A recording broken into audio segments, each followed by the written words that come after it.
Assalamualaikum warahmatullahi wabarakatuh. Alhamdulillahirabbil alamin, wassalatu wassalamu asrofil anbiya'i wal mursalin wa ala alihi wa ashabihi ajmain, amma ba'du. Pertama-tama marilah kita panjatkan puja dan puji syukur kehadirat Allah Subhanahu wa taala yang telah memberikan karunia-Nya kepada kita semua. Tak lupa sholawat serta salam selalu tercurahkan kepada junjungan Nabi kita Nabi Muhammad SAW yang telah membawa kita dari zaman jahiliyah menuju zaman Islamiyah. Anak-anak sekalian, mencari ilmu itu hukumnya adalah wajib bagi kaum muslim dan kaum muslimat, sebagaimana yang disabdakan oleh Rasulullah SAW di dalam hadisnya yang berbunyi, mencari ilmu itu wajib bagi orang Islam, baik laki-laki dan perempuan. Kenapa Rasulullah SAW mewajibkan umatnya untuk menuntut ilmu? Karena ilmu sangat penting bagi kehidupan manusia di dunia ini. Dengan ilmu, kita bisa menundukkan seluruh makhluk Allah di dunia ini. Kita bisa menguasai gunung, bintang, bulan, langit, tumbuh-tumbuhan, dan binatang buas sekalipun. Dengan ilmu, pula kita bisa memimpin dunia, memimpin seluruh makhluk hidup, dan dengan ilmu kita bisa menjadi makhluk yang terbaik di antara makhluk Allah Subhanahu wa taala.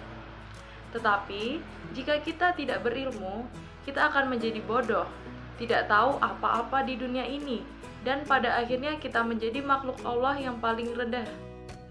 Ilmu pengetahuan sangat penting dalam hidup ini, karena dengan ilmu pengetahuan kita akan mendapatkan kebahagiaan baik di dunia maupun di akhirat.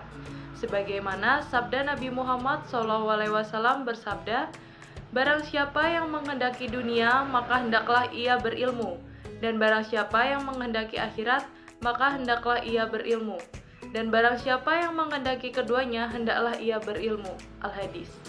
Dari keterangan hadis ini, kita bisa menyimpulkan betapa pentingnya ilmu bagi kehidupan manusia, karena manusia akan tinggi derajatnya di sisi Allah, dan Allah akan mengangkat derajat orang-orang yang berilmu ke beberapa tingkat derajatnya. Sebagaimana firman Allah dalam surat Al-Mujadalah ayat 11, A'udzubillahi minasyaitonirrajim, Bismillahirrahmanirrahim. Ya ayyuhallazina amanu iza qila lakum tafassahu fil majalisi fafsahu yafsahillahu lakum wa iza qilan syuzu fanshuzu yarfa'illahu allazina amanu minkum wallazina utul ilma darajat wallahu bima ta'maluna khabir. Yang maknanya, niscaya Allah akan meninggikan orang-orang yang beriman dan berilmu pengetahuan beberapa derajat. Quran Surat Al-Mujadalah ayat 11. Allah Subhanahu wa taala juga memerintahkan secara tersirat dalam wahyu yang pertama diturunkan kepada Nabi Muhammad SAW. Quran Surat Al-Alaq ayat 1-5. A'udzubillahi minasyaitonirrajim. Bismillahirrahmanirrahim. Iqra bismi rabbikal ladzi khalaq. Khalaqal insana min 'alaq. Iqra wa rabbukal akram. Allazi 'allamal bil qalam. 'Allamal insana ma lam ya'lam. Yang artinya, bacalah dengan menyebut nama Tuhanmu yang diciptakan.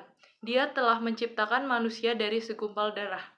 Bacalah dan Tuhanmu lah yang maha pemurah, yang mengajar manusia dengan perantara kalam. Dia mengajar kepada manusia apa yang tidak diketahuinya. Wahyu pertama ini sebagai tanda pengangkatan Muhammad menjadi utusan Allah, memerintahkan Iqra, yang artinya bacalah. Meski tak secara langsung mengatakan belajarlah, namun perintah Allah dalam ayat ini untuk membaca adalah perintah tersirat kepada manusia untuk belajar. Karena membaca merupakan salah satu cara untuk belajar. Tidaklah kita sadari bahwa wahyu pertama ini yang memerintahkan untuk membaca mengandung makna yang luas tentang pentingnya belajar.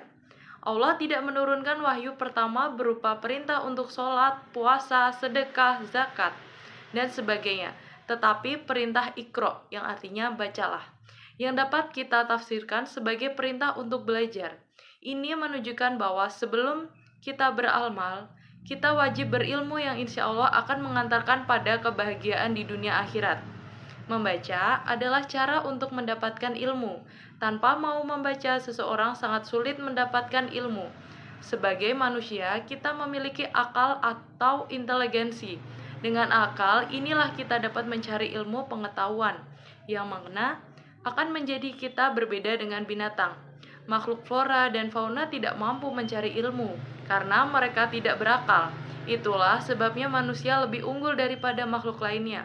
Misalnya, manusia dapat menaklukkan semua makhluk di dunia ini seperti gunung yang besar, pohon-pohon raksasa, hewan-hewan buas, dan lain sebagainya. Anak-anak semua, jangan pernah berhenti belajar hal-hal bermanfaat selama kita masih diberi kesempatan oleh Allah Subhanahu wa Ta'ala. Dengan niat ikhlas karena Allah, mudah-mudahan kita semua memperoleh keutamaan menuntut ilmu, seperti yang dijanjikan oleh Allah dan Rasul-Nya. Amin. Demikian yang dapat saya sampaikan. Wabillahi taufik wal hidayah. Wassalamualaikum warahmatullahi wabarakatuh.